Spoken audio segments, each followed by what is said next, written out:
Sangat anggen kula mundi minangka dadosaken jimat gesang kula Kanjeng. Kang Prayoga. Mangestoaken dawuh Dimas Jokowaran. dawuh katimbalan Kang Mas. Pangestunipun Kakang ora ketampan ana Yayi. Kula tampi mugi dadosaken jimat kula gesang. Sang sesuwe dak sawang, sang saya dewasa. Sang sesuwe pasuryane katon cemplorot bagusing ana sak indre Kabupaten Penarukan. Dimas, aku maturun banget. Yen kang sire kalagane peparengan marang Guru Walang Sungsang. Temeka ing Kabupaten Penarukan. Tan moko nalika suruh kang sira dak sekolahake ana ing pertapan Mojo Agung pun kakang pengin marten. Barang pawartane nggonmu magrolah Bilorogo ngersani Bolowa Koko Walang Sungsang. Kang Mas. Barang matur Kang Mas. Anggen kula dados siswane Guru Koko Walang Sungsang. Iya. Sakmenika sampun tatas titis lan terbilas. Menawi saking olah kaprajan, olah kasastran menika boten badhe Yen ngono ora rugi. Ngon konyukulake barakan sira. Dimas, mulai besok kalamun buntasing ilmu ono Mojo Agung. Kowe kemulo ing Kabupaten Penarukan pamerake marang kawula kang jumeneng ana ing Kabupaten Penarukan. Luluh Kang Prayoga Dimas. nestaken dawuh. Tunggu pati. Dawuh tinimbalan Kanjeng. Ngenani katentreman ana ing Kabupaten Penarukan kepi. Duh Kanjeng Adipati, ngenani perkawis katentreman wonten ing Kabupaten Penarukan. Estunipun boten enten kekilangan sandang pangan sarta papan Kanjeng. Sasampunipun panjenengan dados adipati wonten ing Kabupaten Penarukan, sedaya para kawula sampun gemah ripak Kanjeng. Ayo mon, Menika leres pagaran kebecik kewajiban kang apik kudu dilestarekaken. estoaken Ojo dawuh. nganti para kawula kang mapan ana ing Karang Paradesan padha alok urip kang cecingkrangan, urip kang rekoso. Kalan ana siji wae winggal matur marang panjenengan. Estoaken dawuh Kanjeng. Buku Kang Prayoga ya. Enjih. Balipun jelipun Boko Walang Sungsang. Iya. Ngantos dikukuroaken. Mergi wonten tondo pitakon jroning marang kula dhateng dika. Kenane agen kula bali suwan. Wonten ing Kasultanan Demak Bintoro saben kula bali cumaka penjelajan wigatosipun wonten Kalsuna. Salam swastiastu anamasita. Om Magus Gnawastu anamasita. Om Namo Santi Santi Rahayu.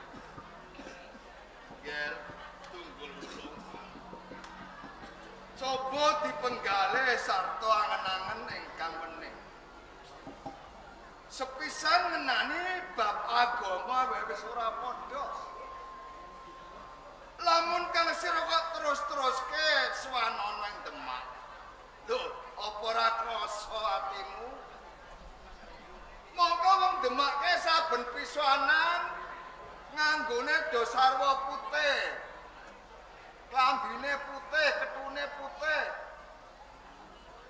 Lah nek sliramu ora tau nganggo kethu ya ora tau nganggo klambi putih. Kabar pisan. Lah, kenak nang Demak ki apa ora ketara? Tengil ya ora. Menika leres. Sebab apa? Wong Demak ki agamane Islam. Wong Penarukan iki agamane Buddha. Buddha kuwi senajan mungkari sithik iki tinggalane Sang Prabu Brawijaya. Ayo padha diuri, padha dipepetri. Sebab iki tinggalane leluhur. Ya, aja nganti ilang-ilang. Iki budaya cah. Menika Iki ngenani agama. Sing kapindho ngenani kaprajan. Dadi Adipati ana penarukan kuwi dudu peparinge Sultan Trenggono. Peparinge utawa tinggale Sang Prabu Brawijaya ing Majapahit. Ya apa ora? Sultan Trenggono ke ora duwe partisara. Dadi sultan boneka. Lha iki lak mergo saka pintere para wali to. Apa tegese wali? Wali kuwi wakil. Wakile para ulama. Mulane ora ketang pedo dipercaya mergo kuwi karepe wali. Ki wakil, ya wakile ulama. Dadi yen Kang Sira ki ora sowan, ora ana alane. Bapak Wangsusan. Ing kalagan menika pun sering perantan.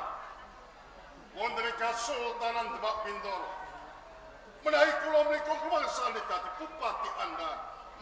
Senasa kula menika ingkang misuda sampeyan dalem.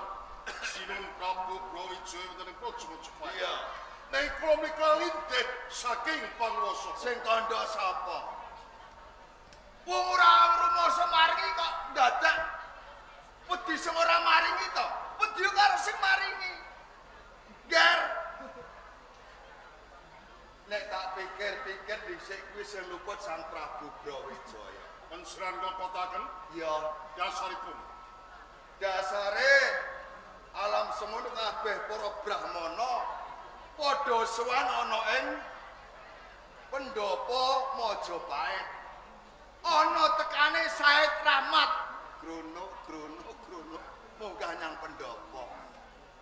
Matur karo Sang Prabu Brawijaya. Jaluk palilah, jaluk papan kanggo nggiarake agama Islam. Rene Sang Prabu Brawijaya ngrumasani ratu kuwi kudu wicaksana lan welas asih mring sesama. Nadyan to ora kaulane ra ngono to. Nggih. Ing kono Said Rahmat diparingi palilah ing bumi Ampel. Saiki kasebut Sunan Ngampel. Islam saya ngrembaka nggih. Agama Buddha entek. Wis kalah karo agama Islam. Mula ya, Cak. Ya, iki aja ditinggal ya. Iki mono peparinge Sang Prabu Brawijaya. Perkara bener lan salah. Ki menungso ora padha ngerti. Sing ngerti ki Gusti Kang Maha Kuwasa. Mula ya, Nger. Katembang Kang Sira sowan kuwi ibarate nguyahi segara. Segara kae wis asen ndadak duyayep. Tanpa pedah. Nger, nganane garis pepisan. Niripun Demak ben Demak, penarukan ben penarukan. Penarukan saya tambah kaulamu. Lamun tanding pupuh ora bakal kalah. harus ngaten. Kang Sira mbale lho dina iki, Nger. Bupati Kau yen tinimbalan kowe Kanjeng. pilih panemu. Duh Kanjeng Dipati, menika leres napa ingkang dipunaturaken Bapak Walang Sungsang. Menawi panjenengan badhe mbalekake kejayaan wonten ing Praja Majapahit, Demak kersane Demak, penarukan kersane Demak. Wah, niku penarukan. Kowe pikir Warono? Nawi pinemu panjenengan kados makaten kula sarjuk mawon. Yo, yen pancen putus asu, prajurit. Yen upamane aku misake. Penarukan ben penarukan Demak ben Demak. Kowe kepriye? Sarjo apa ora? Sarjo.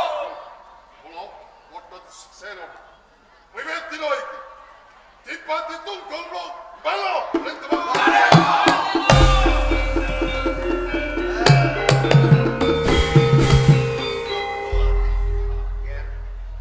Kaya-kaya ana sasmita.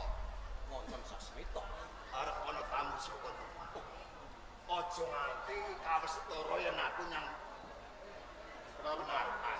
Aku tak kesulitan nang. Let shuttle monggo panera. Warono.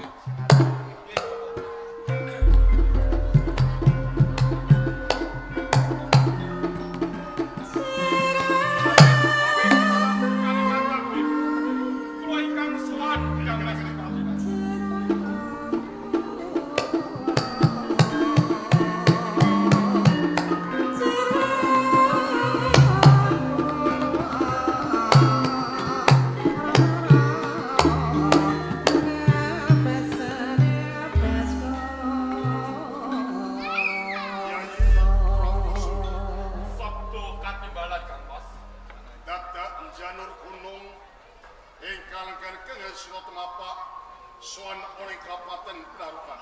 Yai, Inggih. yes ora dat koyo apa. Kanggo ngraketake pasduran. Monggo ae pangestunipun Kakang Moraketa marang Yai. Prasasat gagap gugup anggen kula nampi.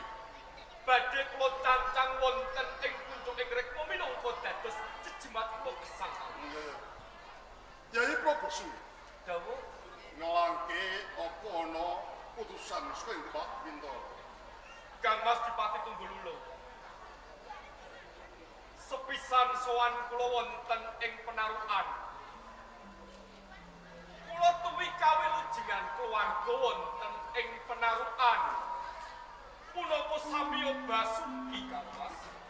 Entuk pamujining Yai Probosu. Inggih, Keluargane Kabupaten Penarukan kalis ing Sangko. kados mekaten. Iya. Dungkap kang angka kalih. Kula kautus saking ngersanipun Kanjeng Solo Tantergono. Ingkang parikedah sowan wonten ing Penarukan. Nak yenaken dumateng Kang Mas Dipati Tunggululo. Napa to sebab lan musababipun? Yen to kapetang sampun dungkap Tri Piswanan Agung. Panjenengan dalem boten netepi wajib sowan wonten ing Kasultanan Demak Bintoro. Kuwi dadi tandha pitakon. Yai Probosu, Dawuh lagi wedak rembug sakabeng para aparat negara ing Kabupaten Penarukan. Pancen telu papat ngancik pun Kakang Rasuan. Ana ing Kasultanan Demak Bintoro sengaja mbalelo ing Kasultanan Demak.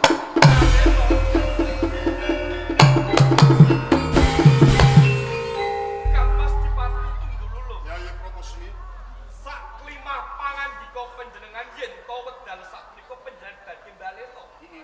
Kang Mas. Naminipun tiyang mbalelo. Badhe wantun pranatan wonten ing Kasultanan Demak Bintoro. Yen to kapala leres kapala estu panjenengan badhe mbalelo wonten ing Demak lajeng kanthi adhedhasar ingkang kados pundi Kang? Yai Probosu, Penuji. pancen ana dasar kang gumathok. Kalamun pun Kakang Suwani ngucap malelo mekang pranatan oleh Kasultanan Demak Bintoro. Sebab gunku jumeneng bupati ana ing Kabupaten Penarukan dudu pali nirma saka Sultan Trenggone Kiwara. Nanging papangi Sultan Sinun Prabu Brawijaya saka Majapahit. Najan ing Majapahit prupo nang aku ngepelake balik kajian oleh Praja Majapahit. Tunggul kula kepengin dadi ratu ing Nusantara.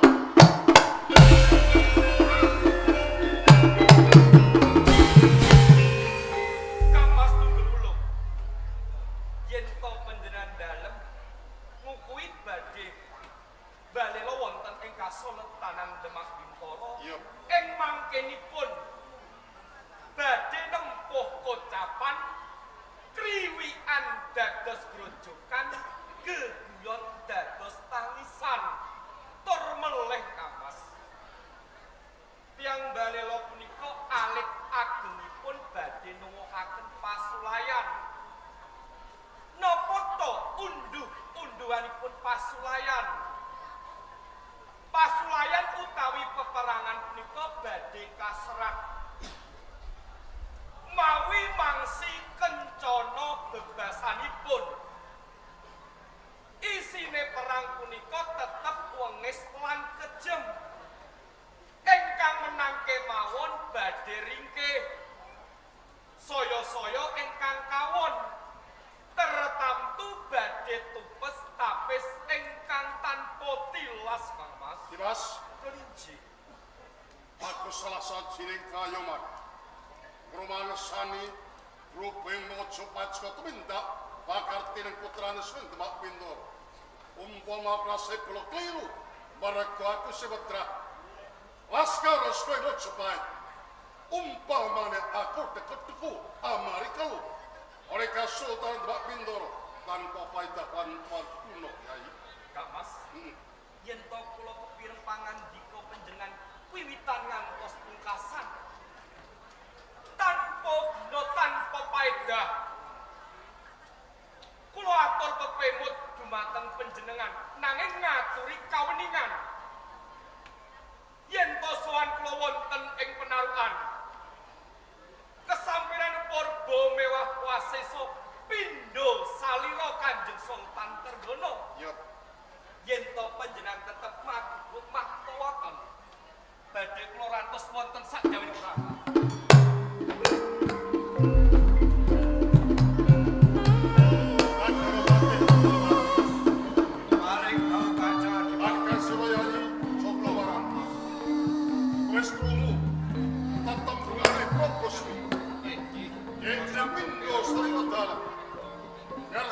Sultan Trengkong, naik kabeh yen pancen wis wedya ngungkepi bumi oleh Kabupaten Penaruhan yen kono payu-payu koyo dene Krokos aku jaluk kalipan Kanjeng Adipati yen prajurit kang supaya nyahakar paling Krokos panjenengan boten sakuatos kula badhe ngirit kabeh para prajurit wonten ing Kabupaten Penaruhan supados mangsulaken tumenggung Prabu Semi wonten Sultan Yai Barono kula para kerja sampai ayo